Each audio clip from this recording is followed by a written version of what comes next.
Hello, welcome to Ken Studies. CAPF AC 2022 जो exam है उसका आप यदि प्रिपरेशन स्टार्ट कर रहे हैं या आपका फर्स्ट अटेम्प्ट ये होने वाला है। बहुत सारे every year thousands of candidate होते हैं जो फर्स्ट टाइम देते हैं। बहुत सारे कैंडिडेट हैं जो जब एग्जाम होने में 6 महीने, 5 महीने, 4 महीने रहता है तब इस एग्जाम के बारे में जानते हैं। हर एग्जाम में सेम सिचुएशन होता है कि लॉट ऑफ टाइम ऐसा होता है कि हम किसी और एग्जाम के प्रिपरेशन में रहते हैं या किसी और चीजों पर फोकस रखते हैं, लेकिन फिर हमें पता चलता है कि अच्छा, ये भी ऑप्शन हमारे पास हो सकता है, ये अपॉर्चुनिटी भी हमारे पास है। तो यदि आप उसमें से ऐसे हैं कि आपको लगता है कि हमें प्रिपरेशन CAPF AC का करना चाहिए और आप यदि फ्रेशर हैं तो आप इस वीडियो को देखें।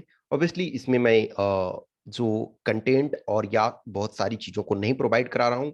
CAPF के बारे में जो कुछ बहुत सारे इंफॉर्मेशन है, जो बेसिक इंफॉर्मेशन रिक्वायर्ड है, उस वीडियो का लिंक ऑब्वियसली मैंने कई वीडियो बनाए हुए हैं, लेकिन उसमें एक वीडियो का लिंक जो है मैं इस वीडियो के डिस्क्रिप्शन में डाल दूंगा। तो जो चीजें रिपीटेटिव है उसको मैं नहीं करूंगा। इसमें से जो फ्रेशर हैं, जो स्टार्ट किस ढंग से करें, किस ढंग से चीजों को लें, वो उसके बारे में बताते हैं।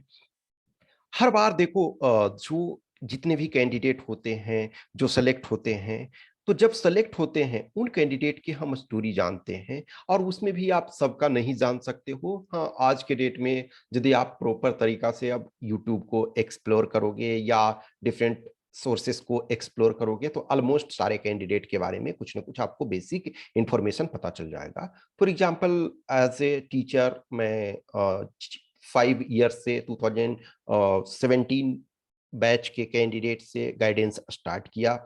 तो लंबे समय से यानी 5 ईयर्स इस बार कंप्लीट हमारा, इनफैक्ट फरवरी में ही हमने प्रॉपर तरीका से गाइडेंस स्टार्ट किया था। तो इस फरवरी में एक तरह से 5 ईयर्स कंप्लीट हो गया है। तो मैं जितने भी कैंडिडेट को जानता हूँ, एन नंबर ऑफ कैंडिडेट, उसमें से कुछ सक्सेस होते हैं, कुछ फेलियर होते हैं। हमेशा ध्यान रखो कि सक्सेस से ज्यादा फेलियर होते हैं। मेरे लिए भी ये सही है कि जितने कैंडिडेट सेलेक्ट होते हैं उससे बहुत ज्यादा फेलियर होते हैं।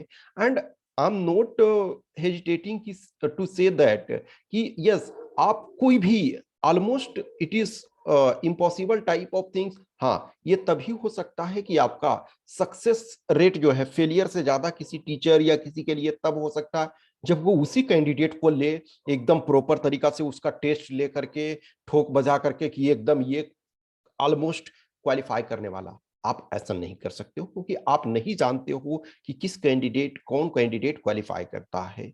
और इतने दिनों के 5 ईयर्स तो मैं ये एज ए प्रोफेशनल तरीके से जब मैं प्रॉपर गाइडेंस स्टूडेंट्स को दे रहा हूं तब से चीजों को ऑब्जर्व कर रहा हूं। लेकिन मेरा फर्स्ट इनकाउंटर इस एग्जाम से एक तरह से अपने स्टैंडर्ड पे 2012 से हुआ।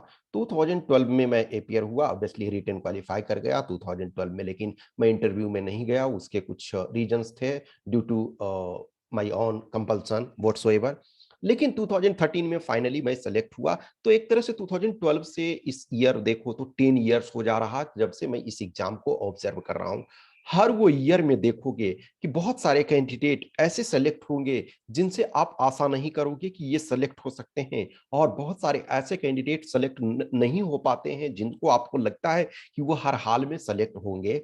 जैसे हर बार देखोगे कुछ कैंडिडेट ऐसे हैं कि सपोज रिटन में बहुत अच्छा लाए, इंटरव्यू में खराब कर गए तो उसके कारण नहीं हुआ। कुछ ऐसे हैं इंटरव्यू में एक्सीलेंट किए लेकिन रिटन पार्ट में बहुत खराब कर पाए, इस वजह से रिजल्ट नहीं हुआ। कुछ ऐसे कैंडिडेट हैं जो अपने 10 12th में 90+ स्कोर लाए हुए हैं।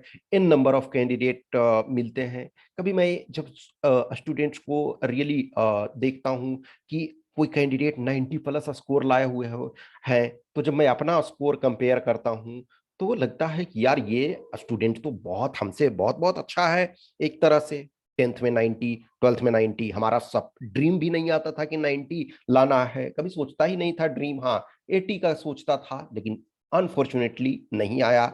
70, एक तरह से देखा जाए 70+ क्रॉस नहीं कर पाया एक तरह से। ठीक है, तो किसी भी चीज में 70 नहीं क्रॉस कर पाया, हर में जो है आइदर 60 के क्लोज है, कुछ चीजों में चूंकि ऑब्वियसली है मेरे पास कई डिग्रियां एंड ऑल है, तो इस वजह से अब फॉर एग्जांपल मैं डबल ग्रेजुएट हूँ, पोस्ट ग्रेजुएशन एक तरह से 3 पोस्ट ग्रेजुएशन है, तो उस आधार पे देखता हूँ तो 670 कभी क्रॉस नहीं कर पाया, लेकिन उससे कोई फर्क नहीं पड़ता है। हर बार मैं कैंडिडेट को देखता हूँ कि थर्ड डिवीजन जो लाए हैं अपने करियर में कभी ना कभी, और वो भी सेलेक्ट हो रहे हैं। तो जो 90 प्लस वाले हैं वो कभी बहुत ऐसे हैं जो सेलेक्ट नहीं, क्योंकि 90 प्लस तो n number, thousands of candidate हर साल 10th में 90 प्लस ला रहे हैं, और थाउजेंड्स जो हैं वो आपके 12th में भी 90% ला रहे हैं। लेकिन इसका ये गारंटी नहीं है ना कि सबका सिलेक्शन बहुत अच्छे जगह हो जाएगा। लॉट ऑफ कैंडिडेट हैं जो एनटीपीसी जो रेलवे का देखोगे कि बहुत ज्यादा वैकेंसी निकल रहा है, या ग्रुप सी या फिर क्लर्क, ये सब में 90% वाले भी बन जाते हैं। तो आप जिस भी कंडीशन में हैं ये भरोसा रखो कि एक थर्ड डिवीजन वाला भी क्वालिफाई कर सकता है। तो यदि आपके पास 60, 70, 80, 90 जो भी स्कोर है, आप अपने को लकी मानो, और या थर्ड डिवीजन भी आपके पास है, तो ये मानो कि यदि आप डिटरमिन्ड हो कि हम कर सकते हैं, तो आप जरूर करोगे।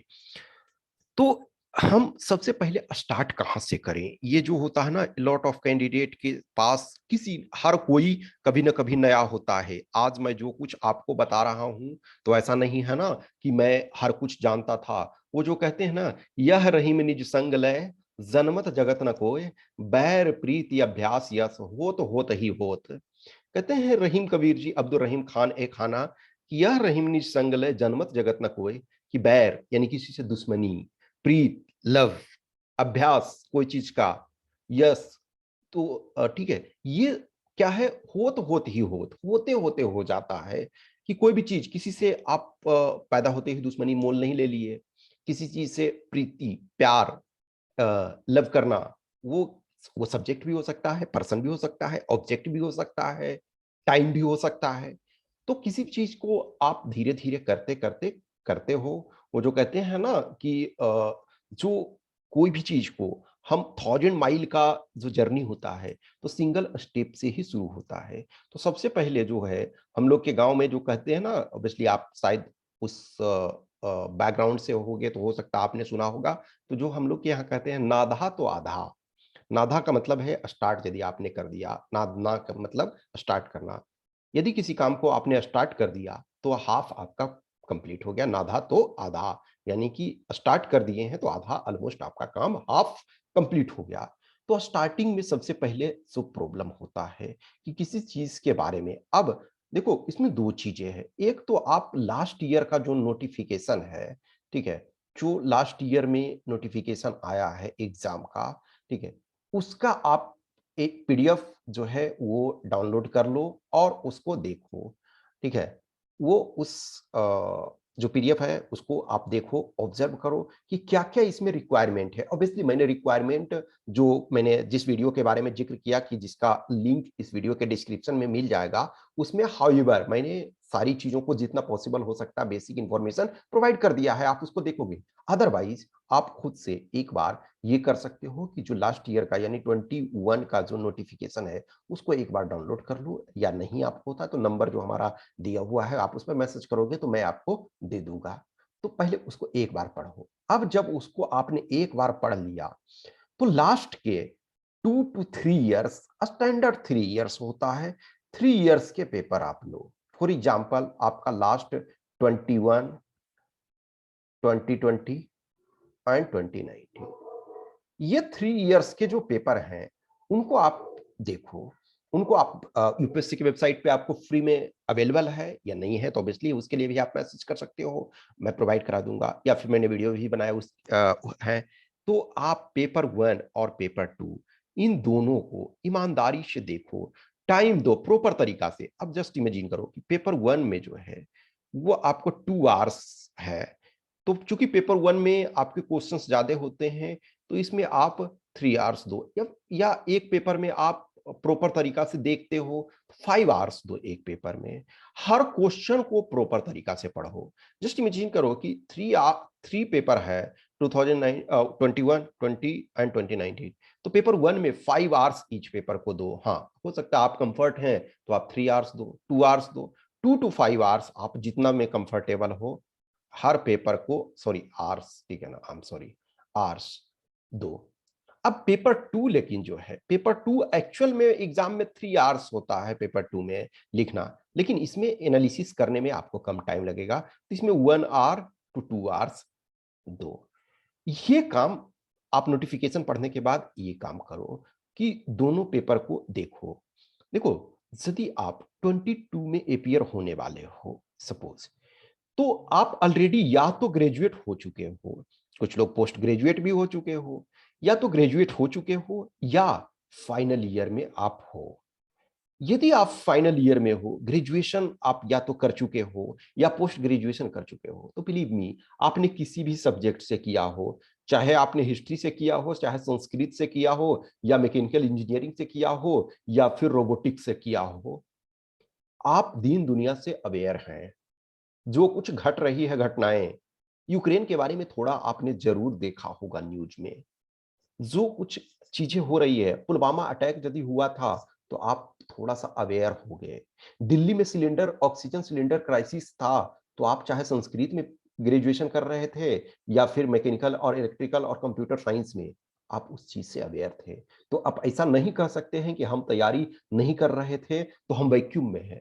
आपको पूरा चीज समझ में नहीं आएगा, लेकिन बेसिक्स तो समझ में आएगा।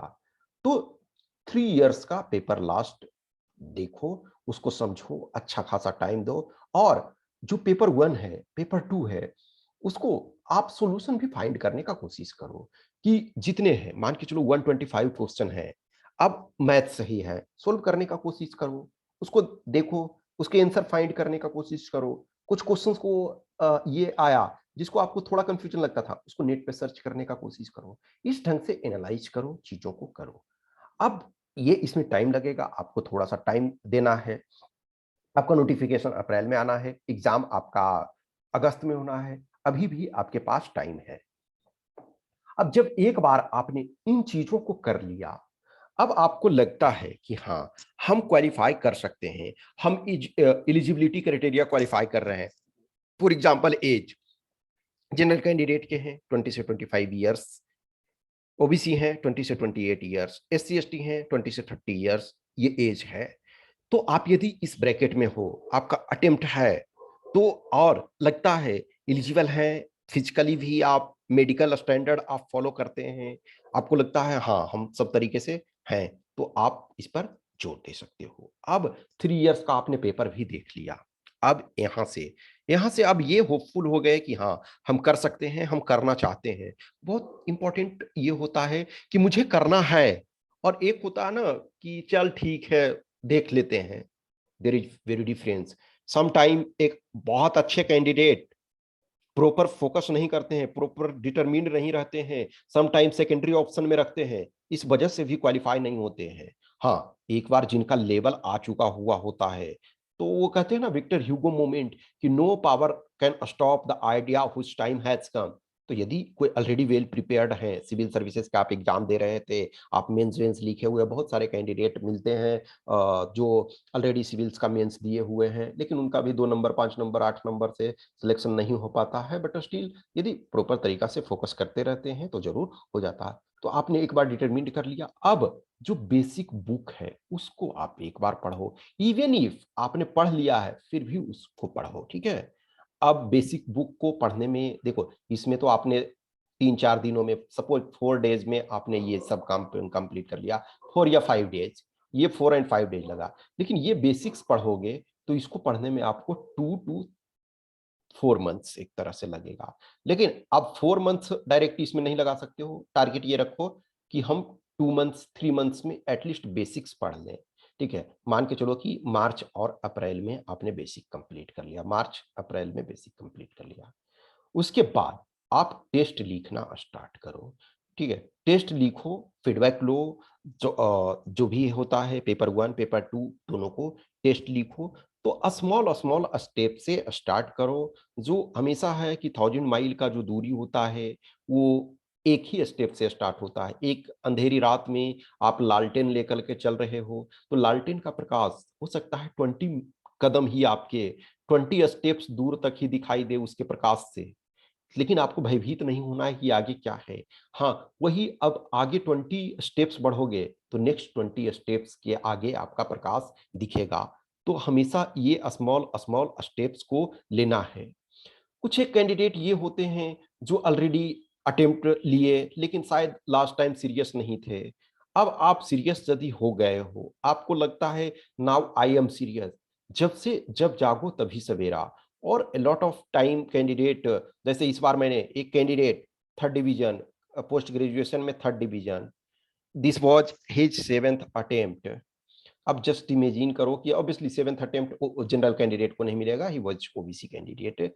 तो ओबीसी, एससी, एसटी ये हैं, इन्हीं को 7 अटेम्प्ट मिलेगा। जनरल के लिए मैक्स आपके 5 अटेम्प्ट से अधिक नहीं मिल सकता है in standard. Depending on as किस ढंग से है, तो स्टैंडर्ड में मान के चलो 4 अटेम्प्ट एक तरह से मिलते हैं। किसी को 2 ही अटेम्प्ट मिल पाते हैं, क्योंकि अब या तो आपने ग्रेजुएशन लेट से किया या फिर बाद में अवेयर हुए। लेकिन जस्ट इमेजिन करो 7th अटेम्प्ट में उसने क्वालिफाई किया, बट अब जब एक बार क्वालिफाई कर गया सारे पाप धुल जाते हैं। हाँ, यदि क्वालिफाई नहीं किया तब वो जो होता है वो आपके अंदर एक रहता है, लोग आपको क्रिटिसाइज करते हैं, बट हु केयर्स। आप अपने साथ रह रहे हो। कभी भी लाइफ को प्रॉपर तरीका से एनालिसिस करने की कोशिश करना, आपके साथ कौन हमेशा रहता है? आप रहते हो। 24 घंटे 24/7 आपके साथ आप रहते हो। न तो आपके माता-पिता 24 घंटे आपके साथ रह सकते हैं, न तो आपके भाई-बंधु, न तो कितना भी जिगरी दोस्त है 24 घंटे आपके साथ नहीं रह सकता है। क्यों? क्योंकि कुछ देर तो आप उनसे अलग होगे, लेकिन आप अपने आप से कहाँ भागोगे? आप अपने आप से हमेशा रहोगे अपना। आप अपना खुद अच्छे दोस्त हो और आप खुद के अच्छे शत्रु भी हो, तो किस चीज़ को आप हाइलाइट करते हो? कभी भी ध्यान रखो जिनके भी रिजल्ट्स और कुछ चीज़ें, मैं वैक्यूम में नहीं बोलता हूँ, आज भी असिस्टेंट कमांडेंट जस्ट देखो कि इस बार का ही जनरल का कट ऑफ देखो, हाईएस्ट कट ऑफ इस बार है तो 325। 325 बाई 600 ये करोगे तो आपके कितने हो रहे हैं? 54। ठीक है, 54 पॉइंट समथिंग परसेंट हो रहे हैं। जस्ट इमेजिन करो कि 54 परसेंट में ही आपका जनरल कैंडिडेट है। इसके पहले और कम था एक तरह से, 53 आपका था, ठीक है, तो 53%। इसके अब जब इमेजिन करो कि कुछ टाइम में 50 से बिलो था, 50 से बिलो हुआ करता था। आज के डेट में चूंकि ना रिसेंट टाइम में देखो सीट्स बहुत कम है, इनफैक्ट स्टैंडर्ड देखो सीट बहुत अच्छा खासा 2018 में था। 2018 में जब था तो जनरल का कट ऑफ एक्चुअल में इनिशियली 282 था, और फिर उसके बाद 280 हो गया था जब रिजर्व लिस्ट का आ गया था। तो जस्ट इमेजिन करो कि 50% भी नहीं है। हाँ, अब पेपर वन में देखो, पेपर वन में इजिली कैंडिडेट 150 ला सकते हैं, 140 ला सकते हैं, डिपेंडिंग ऑन 160 ला सकते हैं। तो आप किसी भी चीज में जो आपका स्ट्रॉन्ग पॉइंट है उसमें अधिक मार्क्स लाओ, जो आपका पुअर पॉइंट है उस पर फोकस करो और उसमें एटलीस्ट एवरेज प्लस लाने की कोशिश करो। जस्ट एक स्टैंडर्ड जो अभी है टारगेट ये रखो, पेपर वन 160 का टारगेट रखो, पेपर टू 90 का प्लस का टारगेट। ये जब बोलते हैं, हाँ, अब इसमें हो सकता है 150 है आपका है, इसमें हो सकता है 5 नंबर आपका एक्स्ट्रा आ जाए, या जस्ट इमेजिन करो 140 ही आया, 80 ही आया। अब जस्ट इमेजिन करो कि ये 220 हो रहा है। अब इसका मतलब है कि इंटरव्यू पर आपका बहुत दबाव रहेगा। इंटरव्यू में आपको 110 कम से कम लाना पड़ेगा। तब डिपेंडिंग ऑन कि कितने सीट्स रहते हैं और पेपर का standard, some time little standard सही हो जाता है पेपर का। इनफैक्ट जैसे 2018 में देखो पेपर 1 का कट ऑफ बहुत कम था। ठीक है, इस वजह से कि 4 क्वेश्चन ऑलरेडी एलिमिनेट कर दिए गए थे, तो इफेक्टिवली 242 मार्क्स का ही था। उसमें भी कुछ क्वेश्चंस जो टफ थे, तो लेस देन 100 एक तरह से पेपर वन में कट ऑफ गया था। तो इधर कई कई ईयर्स के बाद एक तरह से देखा जाए तो लेस देन 100 था।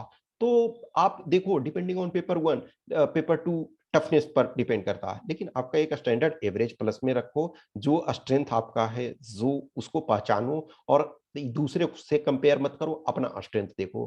कैंडिडेट के मार्क्स वगैरह जो मैं सक्सेसफुल कैंडिडेट हैं उनके मार्क्स के ऑलरेडी हमने एनालिसिस आपको प्रेजेंट किए हुए हैं, आप उनको देखो। और देखो कि बहुत सारे जो सिलेक्टेड कैंडिडेट, ऐसा नहीं है बहुत तुर्रम खान वाला मार्क्स प्राप्त किए हैं, बहुत सारे ऐसे हैं जो नॉर्मल मार्क्स प्राप्त किए हैं लेकिन फाइनली सेलेक्ट हुए हैं, ठीक है। तो आप ये चीज को देखो प्रॉपर तरीका से, करो उसको, ठीक है। जहां भी क्वेश्चंस, क्यूरी, डाउट्स होता है तो आप कमेंट बॉक्स में कमेंट कर सकते हो, या इस व्हाट्सएप नंबर 8527146498 पे संपर्क कर सकते हो, या इस Telegram number 7404909669। Please please message करो, सिर्फ only message, drop message, whatsoever problem will be, I'll try to solve. Okay, thank you.